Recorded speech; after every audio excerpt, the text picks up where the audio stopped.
Good afternoon to all of you. Namaste. I wish to first thank Vladimir for inviting us here to be with you. We are very impressed by the presentation we've heard.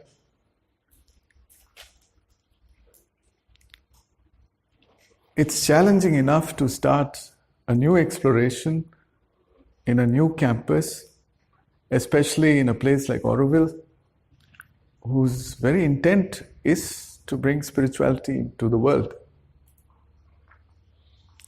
But the real world out there, in the big cities,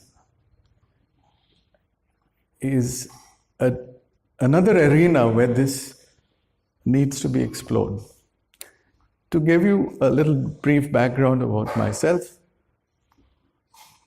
this is my 60th year. I was born and brought up in Calcutta. My spiritual moorings were with Ramakrishna Paramahamsa and Swami Vivekananda. And then I joined IIT Madras as a student of civil engineering. Although I had a love for literature, which I pursued later, I did a master's course in literature as a hobby. And then I started practice in Delhi. I'm a structural engineer, so for 5 years I worked in Delhi. I went through a spiritual crisis in my life where the question, why do you live, hit me so hard that I was advised that to find the answers, you have to go to the Himalayas, which I did. I spent a few years. I spent a lot of time with the Divine Life Society at Rishikesh. So from Divine Life, I tried to travel all the way to the Life Divine.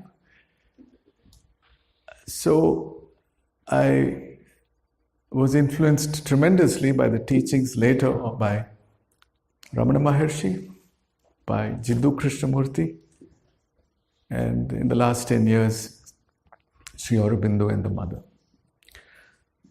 At IIT Madras, where I've spent close to half my life, the challenge has always been, how do we bring this into the mainstream education? It's not easy. It's very difficult in an institute of science and technology, supposedly the best in the country. IIT Madras is ranked number 1 for the last 2-3 years in the NIRF rankings, for whatever it's worth. And our students are all over the world. 90% of my classmates are in the US. And we're actually meeting tomorrow, my batch, to celebrate our 60th birthday in the physical body. So that's just a brief background. So at IIT Madras, we tried many experiments. 20 years ago, I started something called Reflections, a forum where we try to explore this with students and faculty. But we quickly realized that there was no real transformation taking place. And we realized you need to stay with sustained support for a longer period. So we first worked with teachers from all over the country. I think about 8 years ago, we started a program called Self-Awareness and Higher Goals in Education. And today, that's been running every year in the month of May. We shortlist 100 teachers from all over the country, college teachers, and we give them a 1-week workshop. So after the first session, some of them said, can we convert this to an actual accredited course in a university? And we said, why not? And so that's how we started. And I'd like to introduce my partners, Arul Dev, who's going to speak after me, and Manoj Pavitran, who belongs here. So we started a course, and you can imagine how difficult it is to introduce this course and push it through the Senate of an institute where they ask, what has this got to do with science and technology? But somehow it happened, and we started a course called self-awareness at IIT Madras. And you can see this is a kind of classroom where we started. We have a 640-acre forest campus, and I believe that campus carries a deep spiritual vibration which was always there. Our campus is filled with natural habitat. We have banyan trees which are several hundred years old. We have snakes, monkeys, deer, spotted deer, as well as black buck, butterflies. And that's a rich campus. We have a huge lake, a perfect setting to execute spirituality at work. Unfortunately, it never happened because we followed a curriculum completely borrowed from originally the Western world. IIT Madras began with a collaboration with West Germany. Every IIT is linked to a top university in the world. This was Jawaharlal Nehru's plan. When he visited MIT, he said, we also need institutions in the country as good as MIT to contribute to the wealth of the nation. The joke is, he didn't mention which nation. So 90% of our graduates migrated to the United States of America, the land of milk and honey, and very few people returned. I was a rebel those days. And, we started a journal called Focus, and I chose to stay in my country. And I worked in Delhi for 5 years, set up my own consultancy, and then something happened, and I chose to enter the stream of education. So I began by teaching structural engineering. I still do. But how do you bring in this aspect? And I found the humanities departments really didn't care. And this is true worldwide. So we started this course, and the institute introduced a new nomenclature. The normal subjects are CE 2020, which I now teach. It is Civil Engineering, Structural Analysis. So we've introduced a new category, GN, General. And this is open to all students from all branches. It's pitched high at a postgraduate level, 5001. So we have PhD students, MTech students, MA students, MSc students, BTech students, dual degree students, MA students, and faculty. We started with a small group of about 40 students.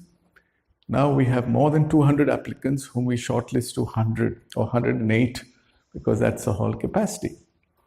So they're running well, and the objective is to enable students to understand self-awareness based on traditional Indian wisdom and modern approaches, to learn to find inspiration, take responsibility for one's inner life, to live with integrity. So that's how we link to your idea of integral education, and contribute creatively towards the well-being of all. We have many books which we refer to, but some which are written by ourselves. So this book was published by Yogi Impressions in 2004. I passed on a copy to Vladimir. This is a book recently brought out by Arul Dev, Into Great Depths of Being. And the students said, we want an advanced course. And that's when we ventured into the Bhagavad Gita. So we've been offering this course, GN 6001. It's called Integral Karma Yoga. And based on the lecture notes, this book has come out, which was written by me. It's about a year now. Spirituality at Work. How did we push this course through the Senate? It was very difficult. The original title was Spirituality at Work, and when it went through the Board of Academic Studies, they said, what the hell are you talking about? Then we finally got it through the second attempt by saying, look at the symbol of IIT Madras. written down here and cast in concrete, you have a line which says Siddhir Bhavati Karmaja. So we said this course is only about that. Spirituality at work, perfection at work. And then they were all speechless. So either you remove this from the symbol, and this was declared as an institute of national importance. That's why we are called, don't call us IIT Chennai, we are IIT Madras. It stays as IIT Madras, it's IIT Bombay, not IIT Mumbai. So we are IIT Madras, Chennai, Siddhir Bhavati Karmaja. So we said we're only staying with, then they said okay. And now it's been a tremendous success, and the institute has welcomed this. The director talks about this when he travels. Director is my batchmate, incidentally. And look at the happy face of the people. I'm giving you a picture right outside this building. We come once a semester to either Pondicherry or we come to Auroville, and that full day is conducted by Manoj, who you can see smiling there. And it's a wonderful group. And somehow we are finding that these efforts are spreading on their own, going through mysterious ways and reaching different parts of the world. Our best students end up leading the best industries and government sectors in the country. So IIT by itself has got a very good label. But this course is not for the 9,000 students who are in the campus. We select only 100, and only those who are deeply interested. Because our idea is not to spread human values for the masses. Ours is to explore spirituality in its depth as far as we can go with as few individuals, and which is in line with the old Gurukula system. You can't just pass an entrance exam and pay fees and join the Gurukula. You have to be an adhikari, you have to be deserving. And out of the 100 that join us, we're fairly sure that at least 20, 25 have been transformed. And if there's time, I'll show you some feedback from them. So this is a book, Spirituality at Work, published by Yogi Impressions. And the book is based primarily on the teachings of Sri Aurobindo's essays of the Gita. So Sri Aurobindo is not known, not just in the West, not known in India. If at all people remember him, he says he's a guy who planted bombs. That's how people remember him in history. So they don't know him. In IIT Madras, they don't know him. We are now bringing in people, and I'm happy to say people are now exploring Sri Aurobindo after this course, after reading this book. So integral yoga is not known except in locales like this, but the Bhagavad Gita is known, but forgotten.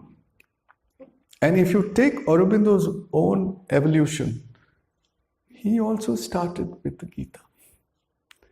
In all his writings, the maximum number of references is to the Gita. That's how my own spiritual journey is founded, and I find it very easy to reach out to students by referring to the original verses of the Gita, which have their own beautiful mantric quality. In our self-awareness course, we have 13 students from Europe. We have exchange programs with people from all over the world. And in the class we had yesterday, one of the students from the Czech Republic, I asked him, is the Sanskrit troubling you? He said, no way, I don't understand the script, but I can understand the English. But there's something in the rendering of the verse which truly touches me. So that's the mantric quality of the verse. And if you're interested, I'll give you a flavor of what we try to cover in this course. So I know that till now, most of the presentations are focused on what you do. But what is the transformation that is facilitated by the ancient Indian wisdom tradition? That's what I hope I can give some exposure to. I understand there is some time, and so let's see. No time? So lunch is at 1:30, so I'll go as far as we can. I'd like Arul to have 10-15 minutes, and then we can have questions. So the word spirituality at work was rejected by the committee because they said, look, you're focusing on one text, the Bhagavad Gita. Is it fair to call it spirituality at work? Why don't you focus on Christianity, on Sufism, on Judaism, on the Aborigines, the Native Americans? We said, you're right. Then we said, we have to narrow it down, and spontaneously this name came out. I don't know how it came out. We said, how about integral karma yoga? They said, okay. That's how the name came. So to give it meaning, we believe that the real challenge for all of us in life is to find fulfillment. Purnata. Luckily for us, Purnamadam, Purnamidam, Purnat Purnamudachyute, Purnasya Purnamadaya, Purnameva Vashishyate. It's not difficult because we're already Purnam, deep down. So it's only an unfolding from wholeness to wholeness, as long as we don't come in the way with our ego. So, we focus a lot not just on manifestation, because I think you can manifest in all ways possible. Usually we manifest with a huge ego kicking in. And it may look good. That's your sattvic ahankara which is manifesting at best. So we need to go beyond. We need to touch that which is actually beyond manifestation, the original source. So we would like to spend a lot of time in discovering fulfillment in just being, doing nothing. So meditation is a key part of our course, and once you've discovered that, then you bring that into manifestation, fulfillment in knowing. And our students are the brightest brains in the country, so they ask a lot of questions. So Jnana Yoga is a key part. And of course in doing Karma Yoga. And there's a big difference between Karma and Karma Yoga, because Karma everybody is doing anyway. But the Yoga is where the yoking to the divine source takes place. And our students begin by saying, what the hell is this divine? It's a good question. We say, put it on hold. And at the end of the course, tell us if you understand what it means. And of course, Bhakti Yoga, which this is one domain we found the foreign students had a little difficulty. The psychic being is not easy for Westerners, from my experience with our students, as it is for Indians, because Indians are kind of soaked into it. And most of them attend this course because they say, our grandparents have told us the Gita is important, and we've memorized the verses, but we don't know one word of it. We'd like to rediscover. So that was a very good starting point for us to move. So our idea of integral karma yoga, which I believe is a good foundation for integral yoga, is to actually engage in this in its totality, which of course includes the inner and the outer. So these are the topics we cover. This book has 18 chapters. 18 themes. But the Bhagavad Gita has 700 verses. There's no way you can cover all 700 verses. So I have to act like a disc jockey and select 162 verses, shortlisted, and put in different themes. So we start with the story, and everybody knows the story, and they want to ask, was Krishna doing the right thing? Wasn't he also engaging in adharma? These are good questions to ask. So we begin with the battlefield, and we come to discover the real battlefield is where we engage in our daily lives. So we begin with these themes. There are 18 themes, so I'll quickly try to summarize what we cover in these first 9 themes. Well, we begin with the first verse, Dharma Kshetre Kurukshetre Samaveta Yuyutsavaha. So we all live lives, we all engage in karma. But what is right action? What is our dharma? Is our karma aligned with our dharma? Is my individual dharma aligned with maybe some cosmic dharma? These are deep questions. And you'll find our students are, first of all, finding these difficulties in their own daily lives. There's a lot of adharma going on in IITs, the students. Simple example, everybody's copies assignments, which they're supposed to do on their own. And they don't see it as something wrong. And even if they see it as something wrong, they say, everybody's doing it. What's the problem? So if you can achieve a transformation at that level, then when you go out into the real world, you face larger problems. For example, the huge problem of environment versus technology. How do you deal with that? And they ask a lot of questions. So we say, yes, your questions are logical, but the equipment you have to ask these questions probably cannot give you answers to those questions. So you need something called Shraddha, which is faith and aspiration. And we quote Sri Aurobindo here. In intellectual knowledge, there is always a mixture of falsehood or incompleteness, which has to be got rid of by subjecting the truth itself to skeptical inquiry. So this is absolutely true of science. But in the higher knowledge, falsehood cannot enter, and that which intellect contributes by attaching itself to this or that opinion cannot be got rid of by mere questioning, but will fall away of itself by persistence in realization through a deeper, higher, and wider living in the spirit. So we say, your questions are valid, but are you ready to find answers for them? How important are these questions to you? Can you keep them alive till the end of the course, if not till the end of this lifetime? So that's a setting. No, it's very difficult to sell this to the masses. We don't know. The divine decides who has come to us as a student. The teacher doesn't choose the student comes. And the teacher is only a facilitator because the teacher himself is a student. And so we discover these topics. These are some key words. Vishada. We all go through doubt and depression, even in a place like Auroville. Sure, it's not smooth sailing. You sometimes ask, what? Whither? Wherefore? What's going on? You get into depression. And then you have this command, Uttishtha, stand up, discover. Swami Vivekananda was very famous for his line, awake, arise, and stop not till the goal is reached. But then the natural question is, what is this goal?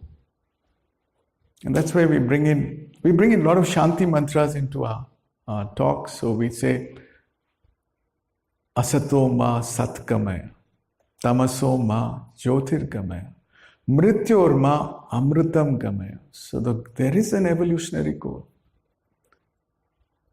So at any point in time, are you sliding to asat, to tamas, to mrityu? Mrityu means also depression, dejection. Or are you rising towards sat, towards jyoti, towards amritam? And amritam has a double meaning. Gita talks a lot about amritam. Not just immortality, because fundamentally you are immortal, but also the nectar, the delight of living the life divine. And so we get into all these topics, but our students are scientists, so they say, where's the scientific proof? So in yesterday's class, I asked someone, how old are you? And he promptly said, 20 years, so many months, so many days. So I asked, were you not there before that? Of course you were. So you were conceived perhaps 9 months before that. Were you not there before that? And then there's a silence in the room. potentially you were there, because these huge banyan trees have emerged from single cells. And then they pause, say, yes, you were there potentially in your father's sperm and your mother's ovum, but they themselves were there in their parents. And so you trace your way back. How old are you? And they say, yes, maybe when life appeared on the planet Earth, which is 3.7 billion years ago. Next question, what about before that? Then there's a hush, a silence. And then somebody says 13.7 billion years ago, because that's the the accepted understanding of the Big Bang theory. And so this is how things evolved. You had cosmic evolution, you have biological evolution, you had human evolution, you have something that is proceeding. That's where Sri Aurobindo talks of further development of the Superman emerging. So if you collapse this into 1 year, you'll find that we are somewhere here. In the last day, January 1st was the time of the Big Bang. The primates came in on December 30th, and the primates didn't have the neocortex. That developed later. And the human being came on the last day of this cosmic year, and you were born 1 nanosecond ago. You're gone. And actually in Brahma's world, that's how they say. Devdas was born, and he said, what happened? He's gone. Now, this really hits them. But then the key question is, all of us came from the same source, didn't we? We all emerged from the same source. We truly are one, physically. And that's mind-blowing. Then the deep question, what happened before that?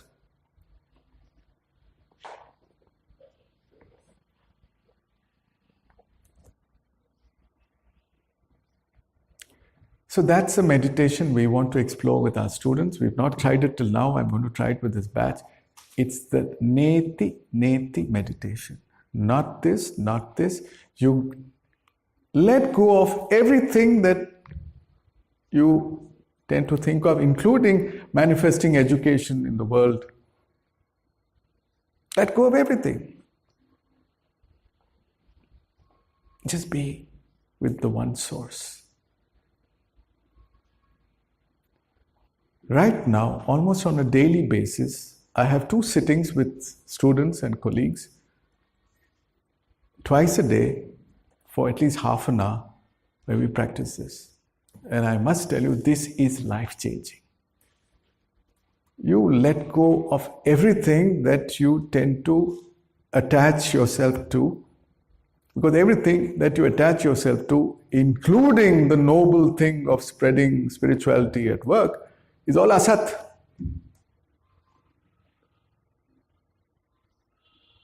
So that takes you to a different realm. And once you've experienced that, it's only then that you'll come to know what is your true dharma, not otherwise. And if you explore the Western world, the Christian mystics also recognize this. You mentioned about mindfulness. But in mindfulness, traditionally, first of all, mindfulness was developed not to find well-being, not to find relaxation. It was very much part of the Indian tradition, where the objective is self-realization, nothing short of that. But it's a good start. So they talk of nunc fluens, which is the now, which is a passing present, which is what is focused on in conventional mindfulness meditations. And you say, if you are slipping into the future or the past, come back to the present. But that's the passing present. Even if your mind were to travel to the future possibility, you want to set up institutions in the future, or you slip back into the past and say how terrible things are, corruption and so on, you're still doing it now. You can never go beyond the standing present, the present with a capital P. And to just recognize that, brings a huge shift in your being. You're always there with the source. There's some part of you which was there before the Big Bang, which is sustaining everything that is manifest, which will always be there. And if you want a safe place to stay, it's there. And the mystics said, you can't even express it in words. They say it's Tat, that from which Sat Chit Ananda came. Tat Tvam Asi, you are that. And to just be there brings a freedom that is unimaginable. It also gives you an access to a guidance that is also equally unimaginable. And a realization that everything is perfect just the way it is unfolding.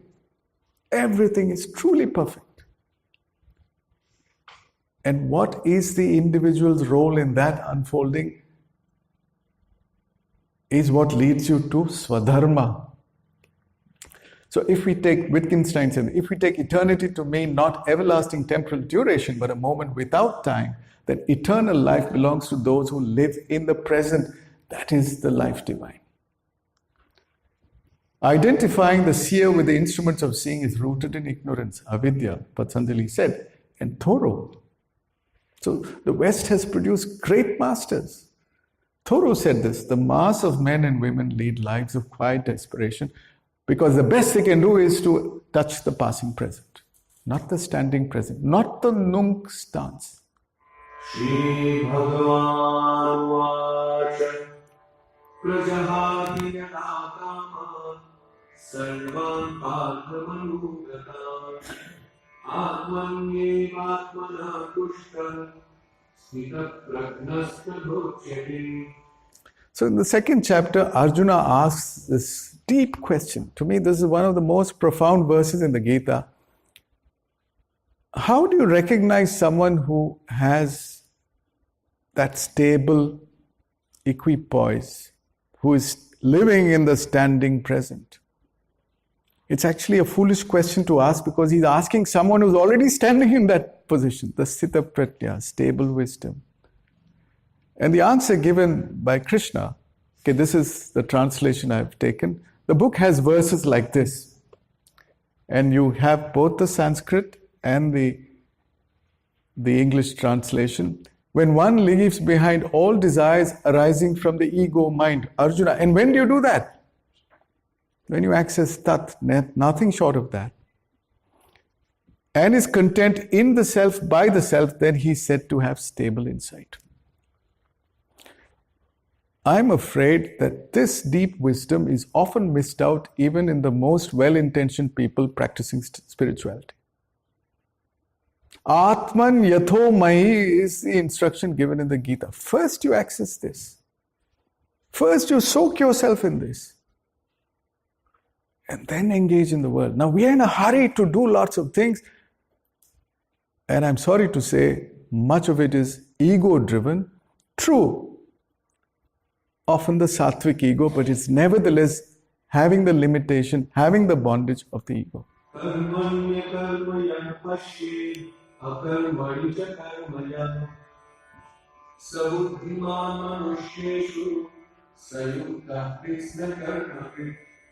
He who sees inaction in action and also action in inaction, that's a very profound verse. He who sees inaction in action and action in inaction, he is truly wise among men, yoked even amidst all actions. So that's what we mean by being centered. It's like being in the eye of a hurricane or a cyclone. We are tossed and turned in our daily lives, but one foot should be firmly planted there, and then you suddenly realize that everything is moving and the eye itself will move. But you're in the standing present. And everything is fine. Everything is unfolding just the way it is. It's foolish to lament over the way it's unfolding. You have a job to do, certainly. But even to understand that job, you will best understand it when you're centered. And that centering calls for what Sri Aurobindo refers to as a silent mind, the silent heart, the silent body. That's when you access your true self.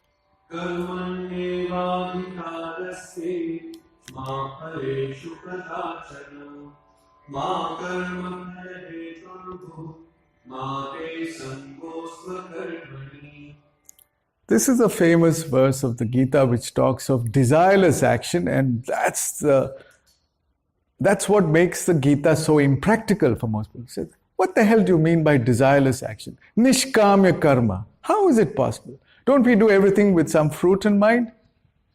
How do you make sense of it?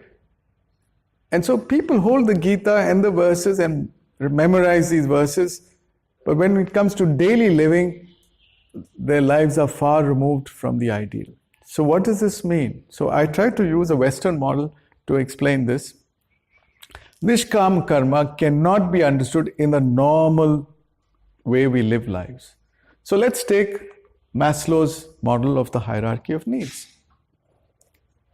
Almost all of us are here, with few exceptions. We are driven by these needs. And certainly these needs, which are deficiency needs, want fruit of action. You do things because you want something. You wouldn't do it otherwise. So our normal life is based on deficiency. We feel scarcity. And so it is desire driven. It is sakama karma. Kama is desire, ego-centered desire. No matter how noble it is to spread values in education. So Maslow himself said that there is something higher, and often we tend to grow horizontally. There's no end to it. There's a path of prayers, but there's a turning point, which is what I call the point between need and greed. It's good to turn, but then it's better to correct yourself. And so these higher needs manifest in those for whose deficiency needs are reasonably quenched. And Maslow discovered that this doesn't depend on age. You could be 90 years old and still plonk here, your center of gravity. You could be young, and many of our students are young and brilliant. Einstein was there. He was one of his subjects, and you could be there. We are looking for those people. If you're here, then you don't do things because there's money in it or there's fame in it, but you do it because you were born to do it anyway, and your fulfillment comes from that, and they are called being needs. And this correction is all we can hope to do. Those who are walking this way and travel too far, it's very difficult to bring change. But the few who can do this, they are the real change makers. And we hope and find that some students operate there. Here you operate from abundance. Even if your bank balance is low, your spirit is infinite. And we have to be clear. You can do any action, but you can do that action centered here, or you could do it centered there. It makes the world of a difference. In terms of Prakriti, this is what we call apara Prakriti, subject to the play of the gunas. And this is higher nature, which you can access only through Tat, in my view. You can't access it otherwise. And then you can engage with the four Mahashaktis. But otherwise, you don't access Shakti. You access only Prakriti. You can check out that through self-awareness. You can only ask one question. Which is the predominant guna in my being right now? Is it tamas? Is it rajas? Is it sattva? So I'm running out of time, so I'll just go fast. So this is the second half of the 18 chapters.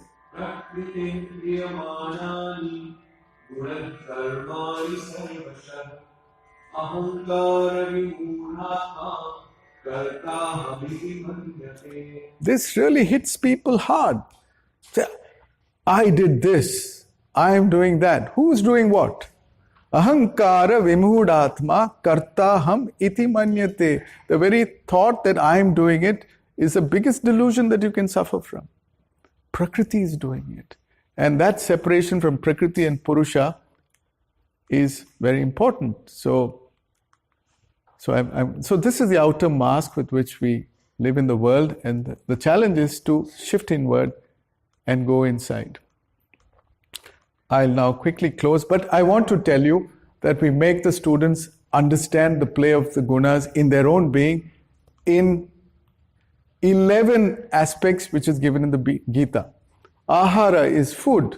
Tyaga is a kind of renunciation you do. Yajna is the offering you give. Dana is the giving that you engage in. Tapas is the holding back the fire and meditating. Jnana is wisdom, knowledge. Karma is action. Karta is the notion of doership. Buddhi is the higher intellect.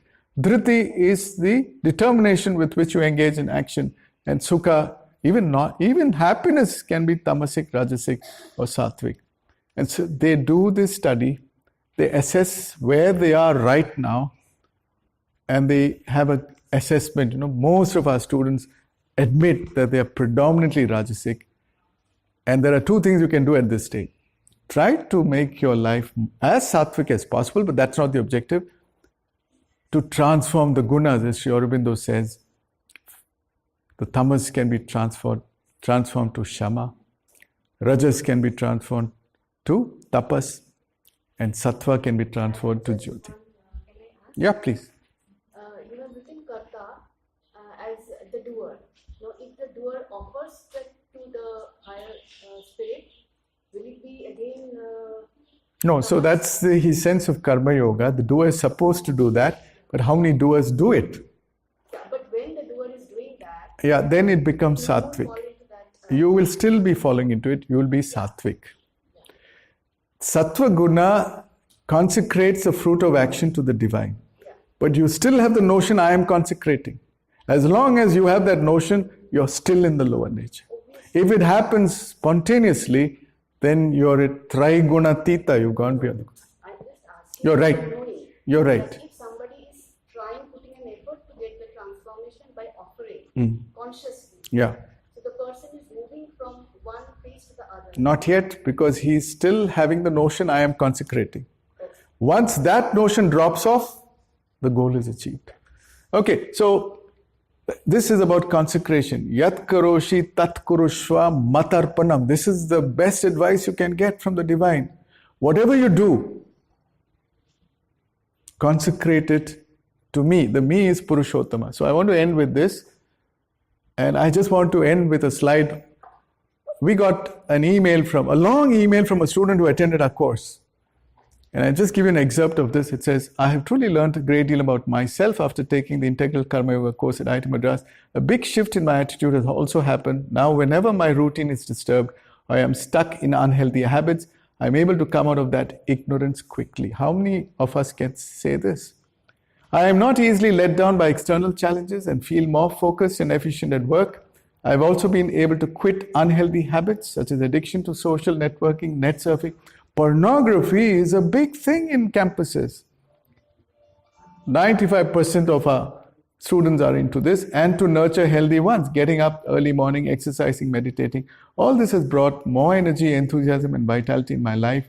I feel more peaceful and grounded after meditation. Thank you. I now invite Arul Dev to speak. And we can have questions after that.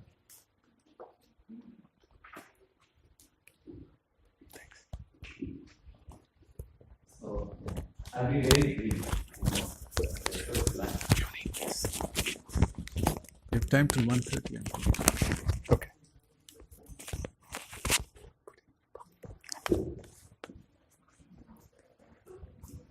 So my name is Arul, and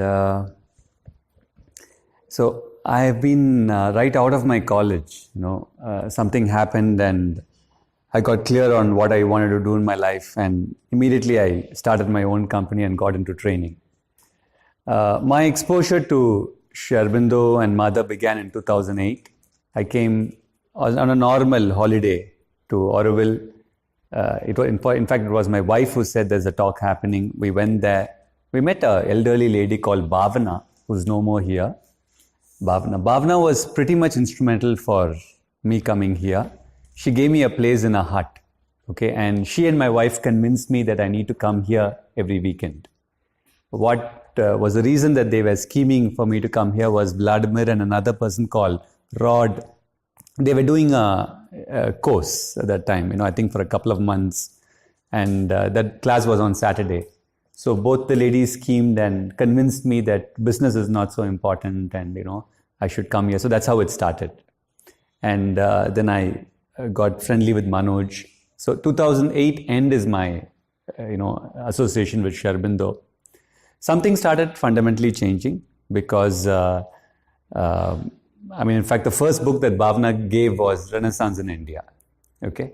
And it was a very thin book. And prior to that, I was involved in self-development, transformation, but much of my leaning was actually to Western methods, Western, teachers, etc. And I was finding great usefulness out of that. But suddenly when I read Renaissance in India, and I actually didn't know Sri Aurobindo at all before that.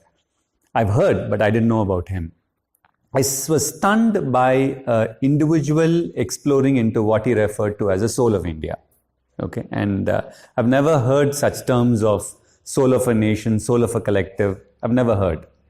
But right out of college, when I started my firm, two things were very important for me. One was the individual transformation and the collective culture. Both was extremely important. In fact, I did form a particular culture in my company 23 years back, which I still maintain, the fundamental cores of it. So when somebody could talk about so confidently, so authentically about what he referred to as soul of a nation, I felt this guy is onto something, and I started my exploration. I think, I don't know if people know Manoj. Manoj earlier was pretty much on his own. He wasn't actually engaging much out. And I think the divine put us both together. He brought me, we explored for 3 years. We poured into Sri Aurobindo's texts. The assignment that we took on each other, which we took 3 years, can we identify the paths of being? One of the things that I liked about Sri Aurobindo is, it's not just theoretical, he's actually exploring consciousness and he's given clues all along. In all this, even if you take any of the so-called heavy books, it's all, inner processes that he's describing, which was my fascination. So me and Manoj poured through books, especially Letters of the Yoga, where he's guiding sadhaks on these are the challenges that they are facing, how to, overcome and all that. So we put a model, and what Manoj contributed to me was an entry into Sri Aurobindo. What I contributed to him was pulled him out of his solitary life and made him more involved in a more community living. So around the time I met Devdas, and he invited me to do this course in IIT Madras. So to keep it very brief, the what I do right now is a good part of my life. I run my own business. I also do a lot of leadership corporate work. But a good part of my life, and right now it's emerging to be 60-70%, I spend in the field of education. I've also started working from 7th standard onwards, which is 12 years of age, which is where I'm seeing that they're actually becoming as individuals. It's starting around that age. My observation is 7th, 8th, 9th, 10th, the students are really smart. Something is happening. When they come to college, it's hitting a plateau, and often they're declining, including some of the best things because of various reasons. So the work I'm doing right now is working with teachers, working with parents, and working with students on the topic of integral education, which means, so very briefly to introduce the 8 parts of being, the exploration I make is direct, so there's something called the body, very clear, but the nature of the physical is repetitive. Anything that you do forms into a habit. So we help the students to explore that. So we help the students to also explore the 3 parts of the vital life energy, the domain of the senses. Actually go there, look at how the senses are behaving and how the senses can naturally transform. The second part of the life energy is what is called the dynamic energy. In integral yoga, it's called the central vital. We translated it into very simple English. That's a domain of power. That's a domain of energy. So it's a force that moves outwards. Then we tap into what is referred as the higher vital, and I use this word of emotional care. So all along, when we explore this with the students, so we do this primarily in the self-awareness course over 4.5 months. Each we take over a couple of weeks, directly explore with the students where they are, what trouble they face, how do you overcome the limitations, how do you perfect it, etc. So this model also, the mind is divided into 3 parts. One is the data part of the mind, the logical, the analytical, the fact-based. The other is the part of the mind which is creative. Often people mix the creative mind with the desire mind, but this is the mind that can move, with the purpose and the vision as a governing force around that. The third part of the mind is the pure mind.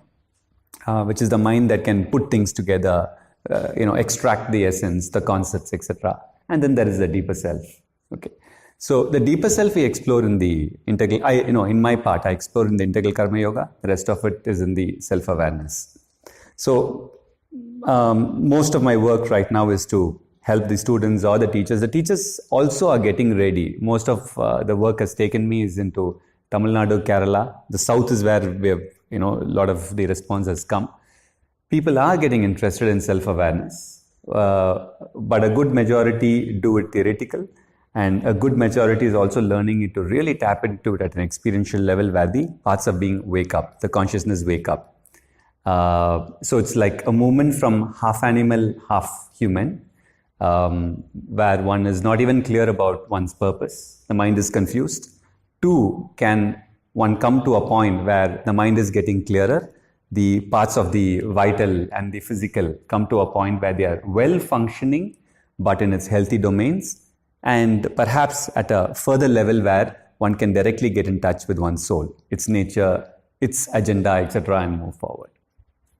That's basically what I do, and I'd like to keep it crisp. And if there are any questions, either me to Devdas, you can shoot and we could go into it. Okay, I'm also aware that it's close to lunchtime, so I'm just keeping it short. Okay. Yeah, you could ask questions. Yeah. Yeah, maybe we can. Yeah, Devdas, you can also come. Yeah. So you could address the question to either one of us, whoever you address. Yeah. So I'd like to connect as rhythm therapist and regression therapist. We obviously study and practice the science of how to go deep very fast, efficiently, and how to do it. So maybe we could connect on this, because that's my daily practice. I work with people going deep. And it's wonderful to hear that this is happening in IIT. Is those people who are much of the mind, and to connect this with the deeper area. Both of us will answer. Let him answer first.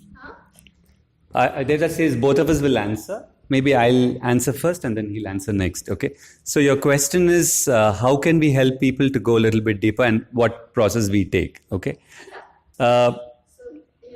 Okay, so in the beginning, most of these students are operating from the mind. We got to remember that. The questions are coming from the mind. These are highly intellectual or not, okay? We give them, at least, from the way I work with them, I give them the way to understand the language of resonance deeper, which is different from the language of, let's say, desire or something that you're fascinated with the mind. The language of the resonance is from the deeper, where it's a very quiet recognition that I'm connecting to this individual, I'm connecting to this book, I'm connecting to this place. So something from within is calling me. All right. So the first method I take is that, because that's a semi-mind, semi-inner approach. It's a gentle path where they start recognizing the sparks of the inner. When somebody is opening up there, then I think it's a direct sinking in. It's more what I've understood is that I've seen it happening more one-to-one, a little bit more easier. When it comes into a group, it depends on the larger group energy. On a one-to-one, it happens easier, because if the person is ready and the conversation goes a little bit deeper, which means it's a connection between the being and the being, I see that they hit their own point wherever they are ready and something gets transferred. This is how I've experienced it. Sorry. Too many things to hold. My entire journey has been based on that single message of the Gita which says, Vasudeva Sarvamiti. Now, Vasudeva, in my view, is not another name for Krishna. It is the Purushottama. Literally, Vasudeva in Sanskrit is that divine which manifests everywhere in all places. So I think the answer to any question like that is to begin by saying, I don't know. But something in me knows. Something deep within me knows. And I want to access that deepest part of myself first and allow that to connect with the deepest part of the other person. And whatever needs to be done will be done. And often it is done spontaneously, transcending the rational thinking mind. It just happens. and wonders have happened. But you have to be there, present, available, and capable of listening. And sometimes even without speaking words, transformations take place. So there's no real method to that in terms of step 1, step 2. Yeah. There is a method. But there are methods. Yeah. Well, this is this. People who study, I understand, but and they're very much I understand. So and I'm doing this every day, I'm teaching this. I understand, but you have to be open to alternative methods. This is this. What I've said is my method. Thank you. Good, but let's talk. Let's connect of Sure.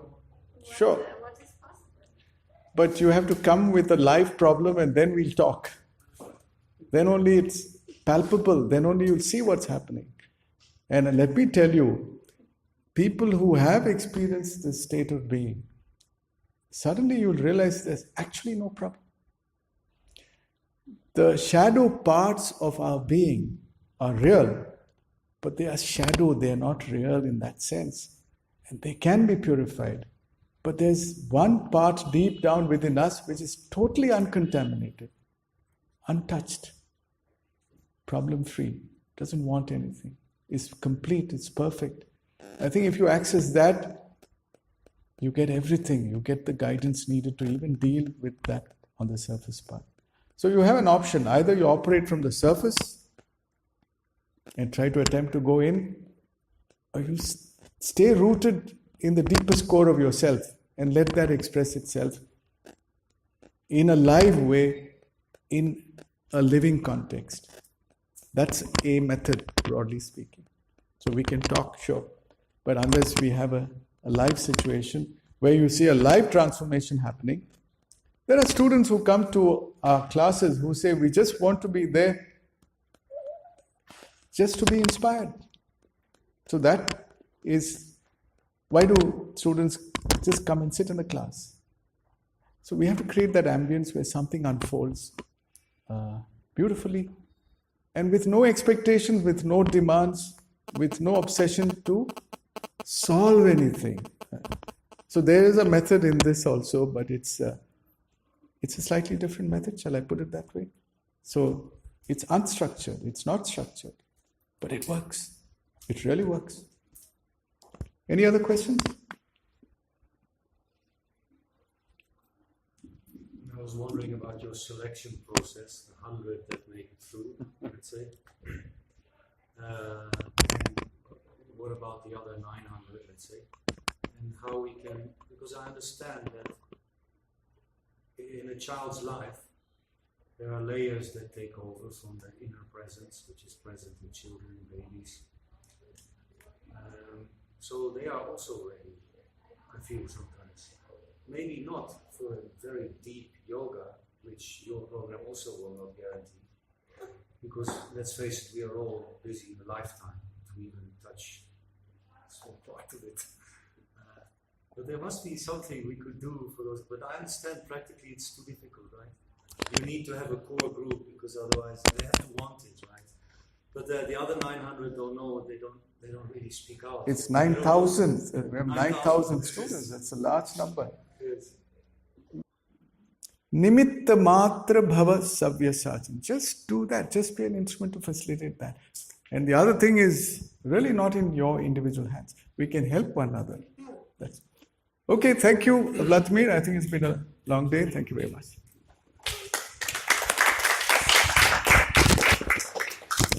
Thank you, Devdas.